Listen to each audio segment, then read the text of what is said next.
It's been a bit of a manic few days. So I have had 2 days off work and it's now Sunday, so we've had 4 days of historian work, and I was meant to vlog it for you and I didn't really. So I apologise. Epic failure on my part. And also I hadn't uploaded for a while, so I did a bit of a mini upload when I was in Canterbury, just to say sorry, and announce the website, but I am home by myself at the minute, so I thought I'd just give you a big update. So the reason I didn't post anything was because I had a bit of a blip, I suppose. Things weren't going too well at work. I had quite a bad depressive little bout, which, you know, thanks to one very good friend I got through. She took me out shopping and we had a sit down and, you know, just sort of offloaded a little bit, and I feel a bit bad for that, but you know, I've been there in times when she's needed it and she's there in times when I need it, so, you know, I love her to bits for it. But last week things have sort of taken a turnaround, and yeah, I've been working really hard. So it is Remembrance Sunday, and I've just finished my 4th Remembrance event, which I'm so proud and I'm so fortunate to have been able to involved in every single one of the events, and I feel so honoured to be able to be there, to remember that the Romsey community, and the men that we lost. So what do we start with? We started with a trip to Canterbury, so Thursday, no, I tell a lie, we started with a new memorial stone unveiling. A beautiful new memorial stone that's been unveiled at Romsey train station, a big piece of Welsh slate which has got loads of poppies in Vale sort of carved into it. It was at the Chelsea Flower Show a couple of years ago. It's now, what we hope will be at the start of our heritage trail, so have a quick Google. I'll try and put some links below to some pictures of that. And then from there I did a quick trip across to Canterbury. For anybody who knows where I am in Southampton, over to Canterbury is not a quick trip. About 2.5 to 3 hour drive. Went across there Thursday night, stayed in the Canterbury Lodge, which is part, it's right in the heart, right next door to the cathedral, so you actually have to go through all the security and everything like that, but it's a beautiful old building. I looked out of my window straight onto the cathedral, which was amazing, and I got to have a little bit of a look round because they put me up the night before.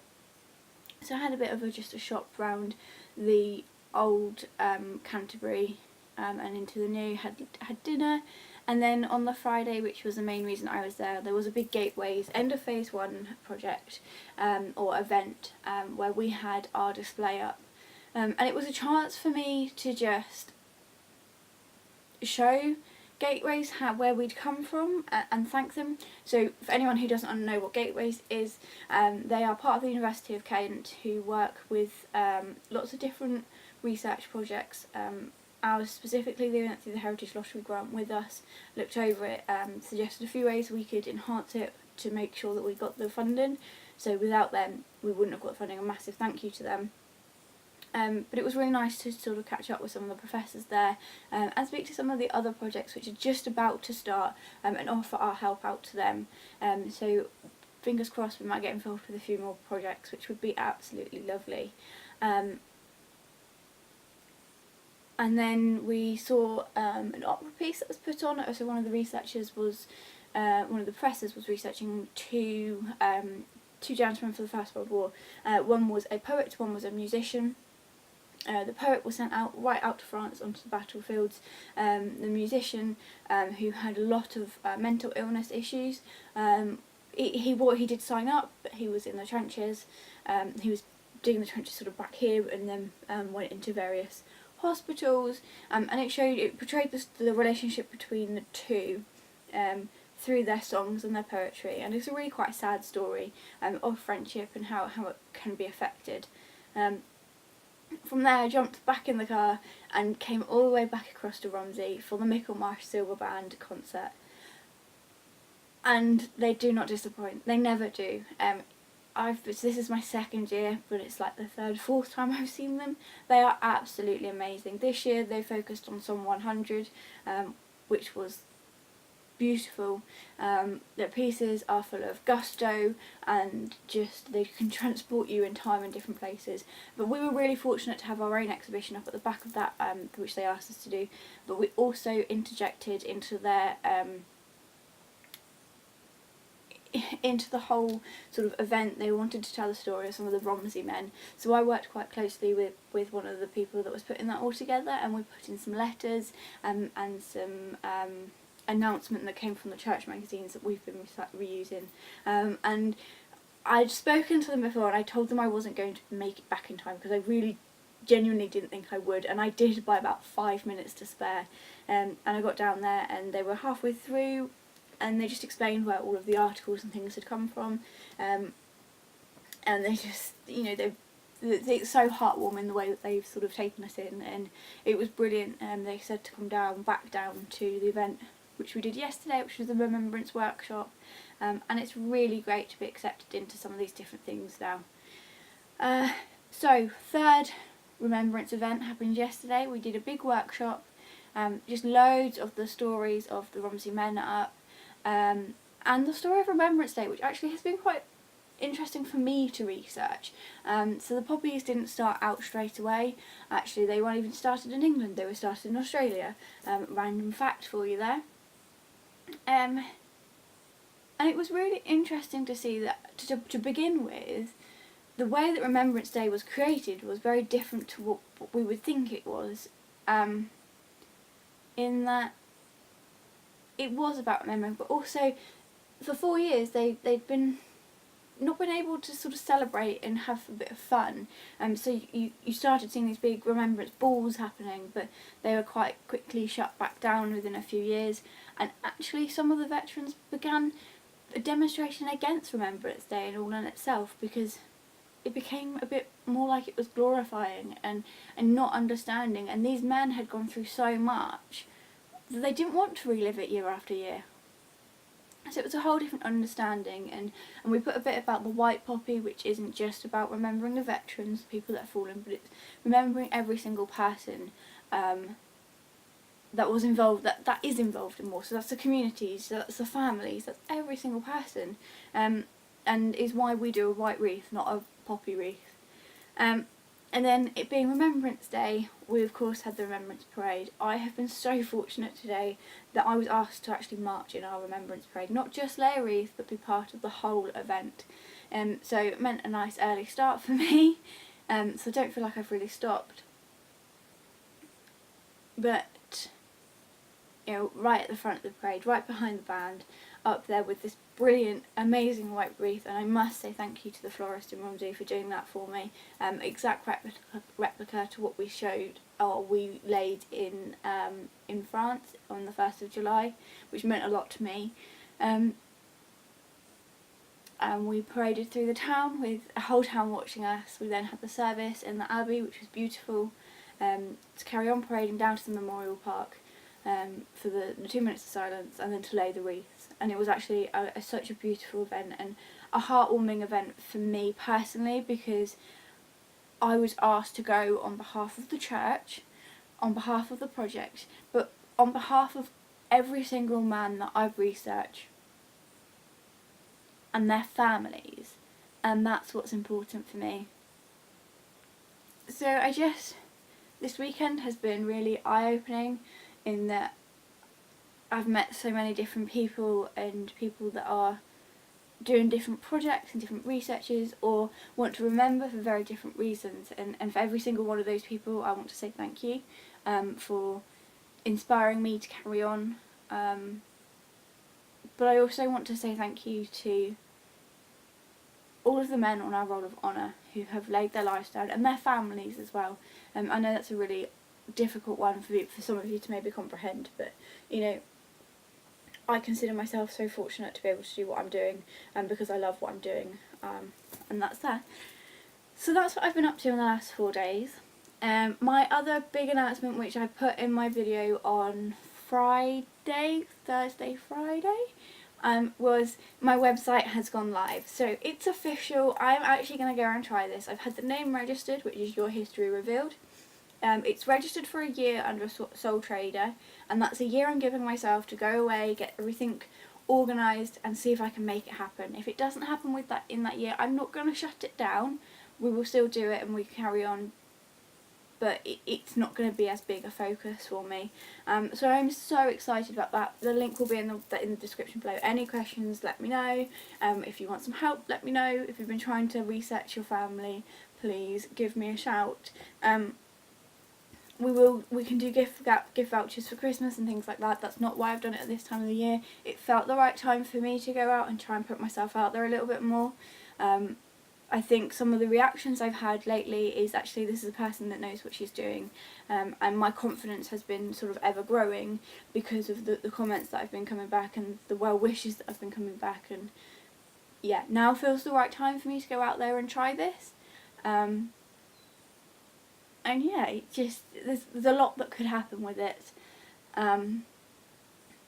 So fingers crossed for me, and of course I will keep you updated. But whilst I'm here, I'm in a bit of a reflective mode, I suppose, mood even, in that I've been having, the reason I had those dips at work was because a very, very good friend of mine, I'm not sure what's happened between us, has just cut himself out of my life completely, and for whatever reason I kind of have to accept that, but it actually made me feel like I'd done something wrong. I haven't, and everyone keeps telling me I haven't, and I felt like over the last few weeks I've been under attack, and that's really knocked me. I never quite know how to respond in these situations, you know. Is he the one sat there going, well, she's not talking to me, so I'm not going to talk to her? I just don't know, and I feel myself getting more and more frustrated with things. I want to go and do more and live a life that maybe I should have been living a few years ago. I don't know. Maybe you guys know how I'm feeling, or you've been through similar things and you can suggest a few ways of getting through it. My mate that I went out with shopping the other night, she made me buy this. It is a goals book. It says dream it, believe it, achieve it. And I've sat down with this book. I sat down in Canterbury. I sat down last night, and inside it simply says, actions help me to achieve this, at stake goal, actions to help me achieve this, inspiration. And then towards the back it says goal summary, completed, goal, outcome, reward. And I feel like I know what I want to write in it, but everything seems so pointless. Or like, not pointless, but trivial. You know, I want to have the friends around me that truly support me. Well, that's surely a given, and I've got probably 1, 2, 3, 4 that I would say, and that doesn't feel like an awful lot, and I guess that makes me feel quite lonely, especially because half of those are in Plymouth, so it's even, when you're in a bad space and you need somebody to talk to, it's very difficult because half of your very close network is away, those at home are busy with their own things, and I lost one of them, and you know, it was truly heartbreaking. But hey, I can't do anything about that. If I've done something wrong, I apologise right now. Right here, right now, I apologise. I don't know what it is, please talk to me and tell me, but other than, I don't know what I can do. I've tried talking to him. But it's not just that, you know, I feel like I've let myself down as of lately. You know, I'm 26 years old, and I just feel like I'm beginning to achieve things. And whilst it may seem very stupid or small, some of the achievements, I really just feel a little bit lost again at the minute. And I don't know what to do. I don't know how to fix this, you know. When you're a kid, you have the like dreams that you're going to become like this big pop star or this big actress. And yes, I did have them, but very quickly they just disappeared because of situations that I put myself in or I was in, and now I can see a little bit clearly through what for a while was fog. I can almost see those visions again, that sounds a bit stupid, but like I want to achieve something. I don't know what it is, but I also feel like I don't have time to do that anymore. You know, I'm 26. I have to be realistic. The relationship that I'm in isn't the kind of relationship I thought I would ever be in, if I'm honest. And I think sometimes to myself that, you know, is this a relationship? Because we barely speak to each other during the week. We see each other one day a weekend now because of work patterns and because we work very differently now. But there are times with the amount of work that I do, I just want to go and watch a film with someone or curl up and do nothing, and it's just having low confidence means that's difficult to happen. So do you get stuck with complacency? I don't know. And maybe this isn't the right platform to have in this conversation, and if that's what you think, then I apologise. I feel like I need to work through a lot of things, but then my mind is constantly on the go trying to work through things, and it's very draining. I'm very tired all the time. But the last 4 days have sort of re-energised me to go for this one thing. That if I can get one thing to work within the next few months, it has to be this, and then we can achieve the other goals, you know. And who knows, this time next year, who knows where I could be. So I think I'm going to leave it there because I feel like I'm a bit waffling at the minute. I'm not sure how much longer it's on this battery either. I'm going to look at getting myself a little vlogging camera, so maybe I can take you about a few more places. It wasn't very easy to do because I've either got my big bridge camera or a camcorder or my phone, and it doesn't really work. The phone that I have, I need to work out. I don't really know how to use it. I've only just got it. So I am going to leave it there. I will put all the links below for the memorial stone that I was talking about earlier, my website, and any questions, contact me. There's some contact details on there, or drop me a question below and I'll come back to you as quick as I can. And I hope you are all well. You know, I sit here in my little room, and I just hope that if I touch somebody out there with this, and you can see that, you know, I've had those down days and I've had a couple of weeks away, but actually I've come back a bit stronger this time and a bit more determined. So if I can touch somebody out there to inspire them to go and achieve something, don't give up, that's what I'm going to keep doing. So I hope you're all very, very well, and I will try and speak to you all again next week.